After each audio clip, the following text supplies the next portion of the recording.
क्या खेसारी लाल यादव जी का टाइम इतना खराब हो चुका है कि वो मार्केट में चल रहे छोटे सिंगरों का सॉन्ग उठा के गाने लगे हैं। मैं आज इसी पे बात करने वाला हूँ। खेसारी लाल यादव जी का कल के डेट में इस सॉन्ग का पोस्टर रिलीज किया गया था टी सीरीज के माध्यम से। इस सॉन्ग का बोल था, शाम है धुआं धुआं, जो कि ऑलरेडी मार्केट में ए वाला टाइटल काफी वायरल हो चुका है और ये सॉन्ग काफी तेजी से वायरल भी हो रहा है। और इसी सॉन्ग को उठा के खेसारी लाल यादव जी ने गा दिया है।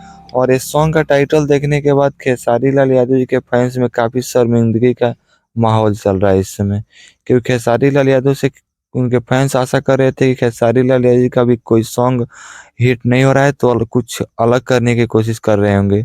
लेकिन ये सॉन्ग का टाइटल देखने के बाद काफी शर्मिंदगी महसूस हो रहा है खेसारी फैंस होने पर, क्योंकि छोटे सिंगरों का गाना उठा के गाना कोई अच्छा बात नहीं है। और हालांकि उस सॉन्ग काफी तेजी से वायरल भी हो रहा है, उस सॉन्ग को गाना कोई अलग अच्छा बात नहीं है। मैं मान सकता हूँ कि सॉन्ग थोड़ा अलग होगा लेकिन टाइटल सेम ही है। टाइटल बिल्कुल सेम है, शाम है धुआं धुआं। और खेसारी लाल यादव का मानते हैं कि थोड़ा अलग ट्यून ऑन किए होंगे, लेकिन टाइटल तो सेम ही है। क्या आप लोग भी कमेंट करके बताइए, क्या खेसारी लाल यादव जी के सॉन्ग लाना चाहिए था या नहीं।